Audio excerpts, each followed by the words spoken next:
I found out my boyfriend was cheating a few weeks ago. Been spiraling since. Literally only running off of vengeance and pure disgust. I got this weird gut feeling and checked his phone while he was asleep. Those 20 minutes locked in the bathroom felt like years, and the shame keeps me from talking to anyone about it. I moved across the country to be with him, so I'm all alone. No friends or family here. He woke me up the next morning with kisses and breakfast and has been doing so a lot, lately. Probably the guilt. He even bought me flowers for the first time ever. After me hinting at wanting them for years. He thought my quiet crying was out of happiness. He even brought up buying a house for us, something with enough space for potential future children. I'm still going through the motions. Making his breakfast and protein shake every day, packing his lunch, making sure dinner is almost ready when he comes home from the gym. What makes me the angriest is that I really, genuinely thought he wouldn't do something like this. He watched his father cheat on his mother and father children out of their marriage, all while she struggled with infertility her entire life. My partner isn't her biological son, and never had her own. She dedicated her life to the two of them and passed away of ovarian cancer shortly before we met. Sometimes I think about whether she regretted staying with her husband or not. We have a small shrine in her honor, and something makes me look at and expect guidance. I love the man she raised and hate the one her husband did. But they're both him, and he's a grown-ass man more than capable of self-control, so I decided to walk away. Next week my car will be picked up and shipped back home, and I got first-class tickets for me and my dog on his dime. He'll come back home from work and everything I brought will be gone, along with me. The only thing I think I might regret is not somehow being able to see his reaction when he walks through the door and realizes what's going. Relevant comments. Commenter. I'm sorry you're going through this. It's the hardest thing to let go. As hopeless as it can feel sometimes, it does get better. Take your time in the beginning, but I think it's therapeutic to confront him, eventually. Ghosting doesn't provide closure for you. In my experience, confronting the problem, head-on, gave me a sense of closure. I try to take everything that happens as a life lesson. Good luck with everything. OP. I personally don't believe in closure. I got all that I needed when I realized he was untrustworthy. Commenter. Do you have access to his phone/computer? Install a keylogger, then you can not only see what he's saying to you, but to the other APs as well. I put a keylogger on my ex's phone/computer when I caught him cheating. He was such a dumbass, and seeing the shit he was saying, the lies he was spewing, made me grateful I dropped his ass. OP. I do, but I don't think it would make a difference for me. His entire relationships with the APs was lies. Everything from his name, age, college degree, occupation, city, height, and dick size. He even told one he was married and his wife was pregnant with twins. I almost had a heart attack thinking I was an AP too, and he had a family out there somewhere. Commenter. If he can go after you, you should probably leave a note or a sign that you're leaving him because of his cheating. Seeing that you up and left without a known reason, from his POV, might push him to follow you home. If he knows the reason and knows that he has no chance in hell in getting you back, it might delay a possible confrontation. OP. You're right. I've been considering just leaving a sticky note with a list of all the different girls' names and the apartment key beside it. Simple and effective. Commenter. Fudge, multiple girls? Draw a little middle finger beside them while you're at it. And make sure there are little to no supplies, food, toiletries, cleaning stuff, left, and leave the house dirty so that he can appreciate how much you did for the asshole. OP. 7 of them to be precise. I'll have to rush and get out within a certain time frame, but I might just settle for shrimp in the curtain rods. He's really sensitive to smells. Update 2. Almost every day my boyfriend sends me money for lunch, gas, something. I thought he was just really kind. Turns out he was cheating, and giving me $$ made him feel less guilty, as though he didn't beg me to move across the country with him where I know no one. Once I found out, I wanted to immediately confront him, but was scared of the outcome since the apartment was only in his name, and again, I know no one here. Now I just save every dime of what he sends to be able to pay for the $3,000 moving fees to go back home without hurting my own pocket too much. Breaking my heart, destroying my ability to trust, and scaring me off from men I can handle, but messing with my finances? Nah, never. The transport company is coming next Wednesday to take my car, and my plane tickets for me and my dog have been bought. Gonna keep up my happy act and do the usual cooking of dinner and scrubbing his back and poof on Wednesday like I never knew him. It's the only form of revenge I could do that wouldn't haunt me. Good riddance. Edit, a few asked for details. There's 7+ other women, everything he told them was a lie. Name, age, height, city, occupation. All of it. The only common denominator was that he bought us all the exact same lingerie set for his birthday in January. And specifically requested I hang it up in our closet where it's viewable. Forgiveness is not on the table. He'll be surprised, but I doubt he'll be hurt. Relevant comments. Commenter. I look forward to it. How did you find out if it's not too personal? OP. Woke up randomly in the middle of the night and he's up to no good, was all I could think about. I sleep like a literal baby and never, ever wake up like that. Took his phone and locked myself in the bathroom while he was asleep and found it all. Update 3. I'll be single again pretty soon and I'm looking forward to it, but also not. Like. Yay! I finally can cook when/how I want to and don't have to split chores and can do everything on my own my way. But that's the only good part. I've been on my own since I was 16 and I've turned out, mostly fine. I have a paid-off house and car, cute dog, debt-free, and I'm finishing up my master's degree at 25. It could be worse. But I'm lonely. I'm not on speaking terms with my family and had a huge fallout with my lifelong friends a couple years ago. I haven't tried making friends since BC. Part of me hopes one day I can find a way to fix that friendship. Plus I'm moving around so much that making friends is pointless. I'm not good at long-distance anything. I never prided myself on romantic relationships. Sure, they're cool, but a loving group of women was always where I found the most peace and understanding, and that's what I want the most. I guess I'm just going through things right now and I really wish I had people I trust to talk to. Friend breakups hurt the most. Relevant comments. OP when asked how she had a house at a young age. Neither. I lived with my friends and their parents until college started. Already had a scholarship. Just worked 3 jobs until I was 22 and lived frugally. Commenter. The maths for time and money aren't working out on this end, but there is also a lot of variable/info that is missing. It took my 7 years to pay off my house and I was contributing to it like it was an emergency. Qualifying for a home and paying it off in that amount of time without help seems nearly impossible. I'm so curious about the formula here. I need a lesson in finance from OP. When I broke it down on it just doesn't seem possible except from a financial windfall, counting even a frugal cost of living along with an accounting for taxes paid, etc., and that did not include the cost for transportation, medical, groceries, blah blah blah. OP. The house was a $70,000 foreclosure and is 4-bed/4 bath. I was a golf caddy, gentleman's club bartender and occasional hostess, and notary signing agent. Along with selling stationery items on Etsy. Also my scholarships paid for quite a bit of my home in general. They never specified what kind of housing for them, just housing. I lived in 1 room and rented out the other 3. Commenter. That's the info I was looking for, thanks you. That is very smart. Good going. Good luck with your situation, so interested how he reacts to your departure. Update 4. I found out my boyfriend of almost 4 years was cheating. We've lived together for 2 years and I'm leaving him tomorrow. He just doesn't know yet. And won't until after I'm gone. As mad as I am, as betrayed as I feel, I still love him. All I really want is to wake up tomorrow and this all be a nightmare. I don't enjoy this slice of reality. That the person I loved the most has looked me in my eye and lied to me for who knows how long. And every time I do it I'm left wondering how many times he did it. How many times did he wine, dine, and fuck other women and come home to me? How many times have I been the stupid girlfriend who trusted her boyfriend blindly? How many times have I been some woman's laughing stock? Did he fuck us back to back? Did his friends know? Did they look me in my fucking eye and really not say anything? Did he love them? How many times did he tell me he loved me and meant it? When did he stop meaning it? Did he ever even mean it the first time? I'm not a master manipulator. Unlike him. I'm just composed because I've never had any other choice. Emotions got you beat or worse when it came to my parents and I'm more than aware I have a shitload of trauma to unpack, but I can't. Not in the self-pity, woe is me, it's too hard, but no. I probably just can't. Therapists here are wildly westernized and once I start with the short list they'll probably just charge me double. Maybe triple. And the last time I tried he kept trying to convince me I enjoyed my own assault. Maybe I got cheated on because I'm emotionally inept. My intimacy levels are quite limited.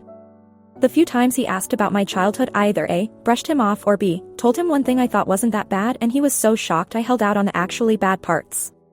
And that's where the hate comes in. He knows what it's like to grow up feeling unwanted. He knows what it's like to lose your parents young. He knows what it's like to feel like your entire life has been horrible event after horrible event. But he still did this to me, and I don't get how he could. I could never cheat on anyone, let alone someone who shared such personal things with me. I haven't so much as made eye contact with another man since we met. Other people were just other people, and we were us. I don't know. I just don't see being able to date again. I had deep-seated trust issues long before this, and growing old by myself with 30 cats genuinely sounds nice. Hell, great even.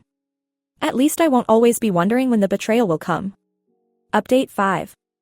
Transport company came and picked up my car. Sold whatever big furniture I brought for low prices. Took his dog to the park and played with him a bit, got him a dog cupcake and took him back to the apartment.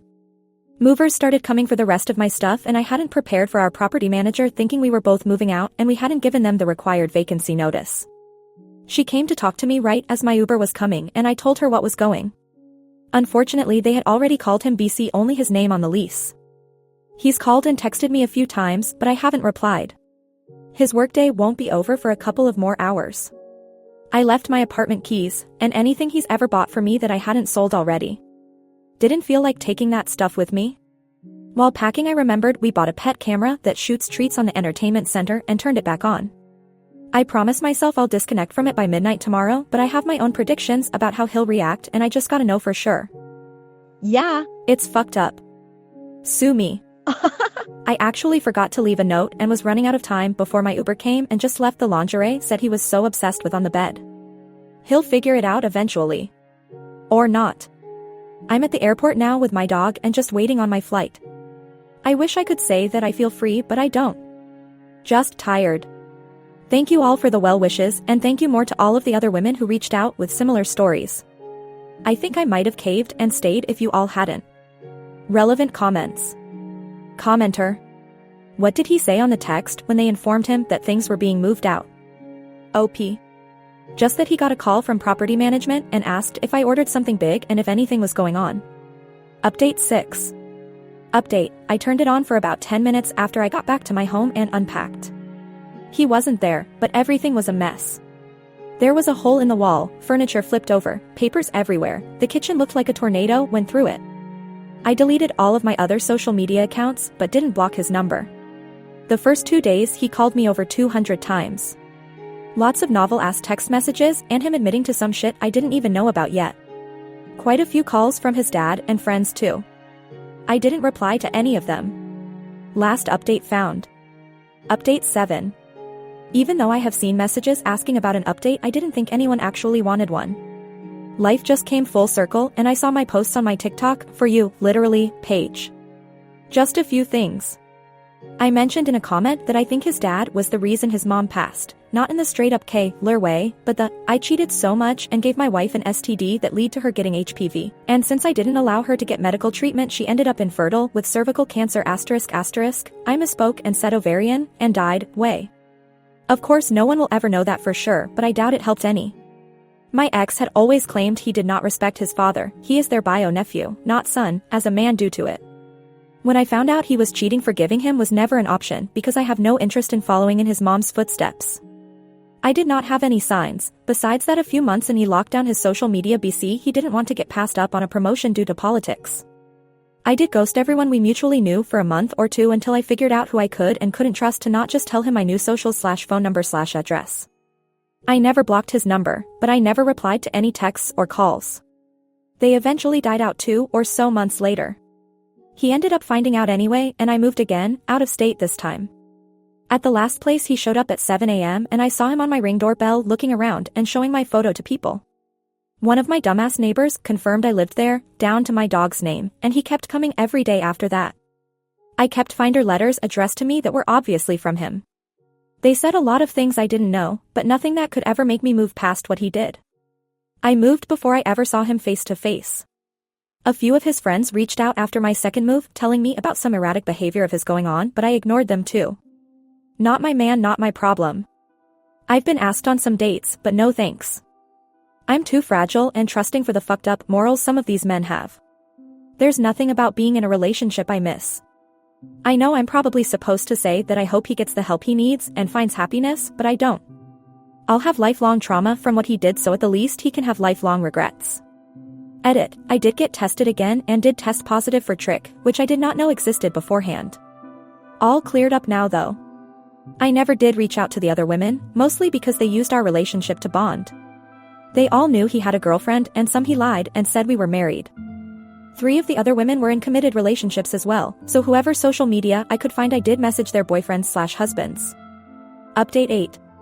So, after all the drama with my ex and the whole moving across state lines to disappear from his life, you'd think I'd be done, right? Wrong. I seriously thought I could live peacefully, but the universe had other plans.